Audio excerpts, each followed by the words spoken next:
All right, I was asking guides earlier today what I should talk about, and they had mentioned sovereignty, and they had mentioned, uh, just the belief in sovereignty. And this has come up for several people I've been working with. That sovereignty, people understand sovereignty, and they understand the knowing of it, but there's this disconnect in belief.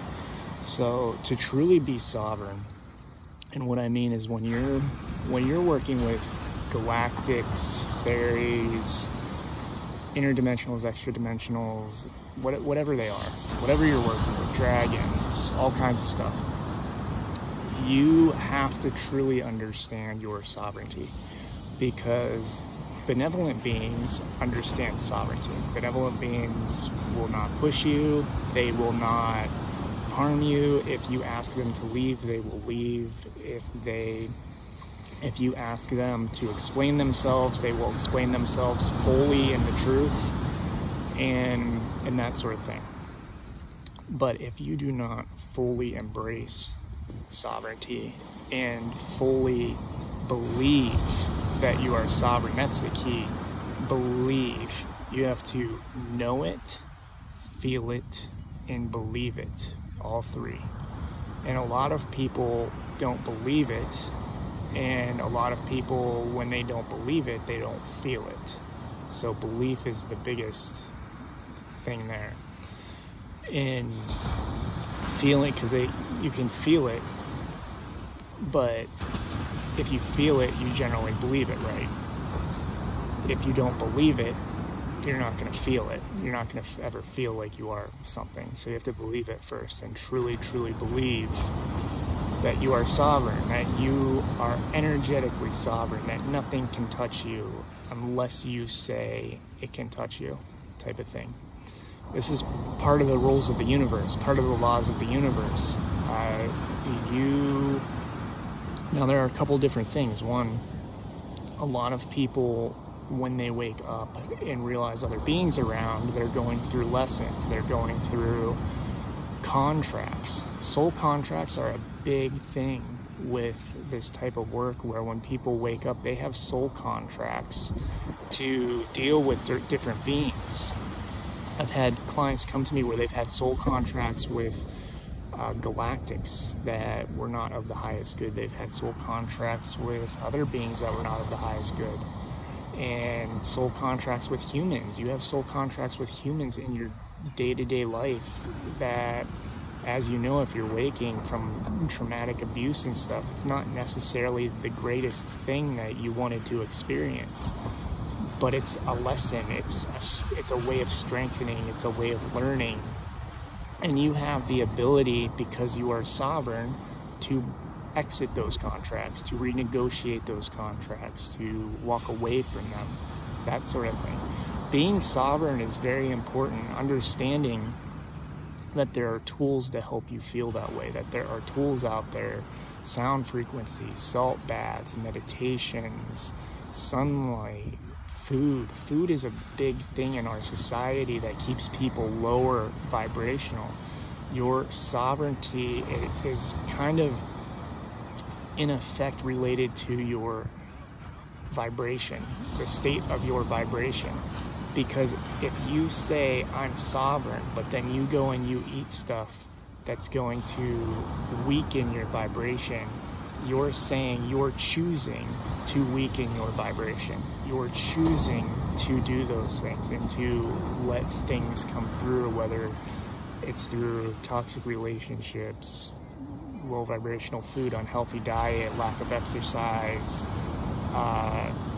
media that is not of the highest good, violent movies, all those types of things that are not aligned, that are bringing you down, that are bringing your vibration down. The content that you consume, these all relate to your sovereignty.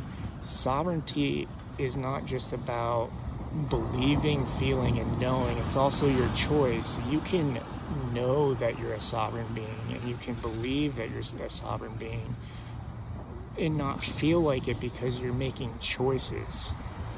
You're making choices to not be in that space. And that's one of the craziest things about our society, is it's set up to allow people to easily make choices that are not of their highest good. Your choices have to always come back to what's the highest good for me, what's the highest benevolence for me. You know, if you want to build your energetic grid and strengthen yourself, that means a lot of shifts in life, from the unawake versions of life, from living in spaces that are toxic, to bettering your diet, to getting physical exercise, to breathing. A lot of people don't breathe right, and like breath work for me has been a fascinating thing for my energy levels and stuff. And so the whole point of this is, when you're working with these beings and you wake up, there are choices that you get to make as a sovereign being.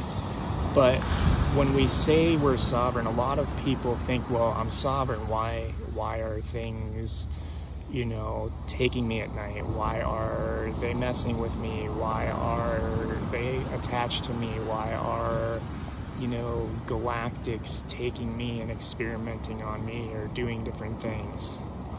First of all, a lot of that's misunderstood in experience, and some of it's soul contract related. But people will ask, well, if I'm sovereign, why does that happen? Well, because you're choosing different things. You're choosing one.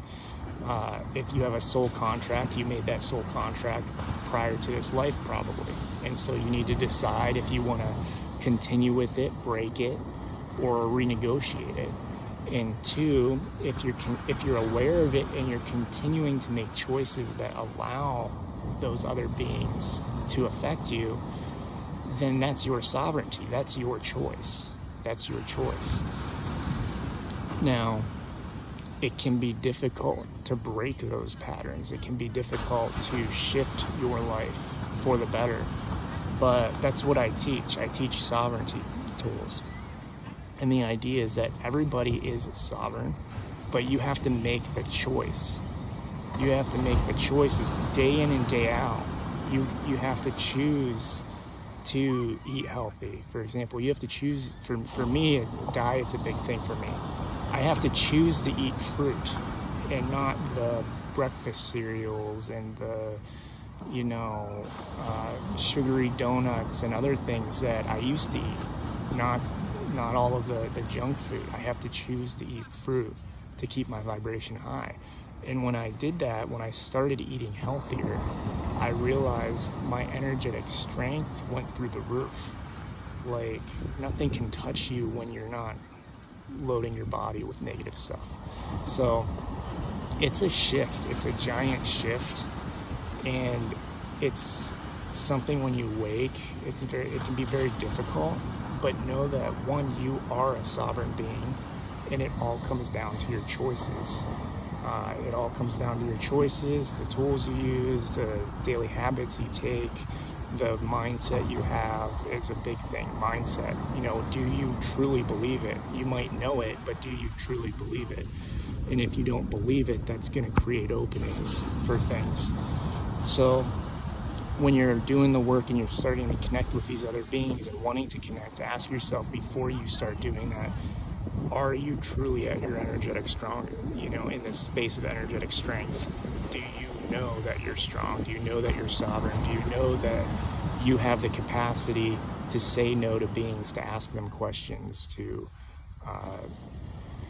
tell them to go away, to demand they leave, and to ask for help, to ask for angelic help, to ask for help from whatever realm they're from? Like, if you need galactics, I've been guided to tell people you need to have a divine team, a divine council type of thing, where if you need help with a galactic, the galactics are who help you. That's who helped me when I've had issues with other galactics.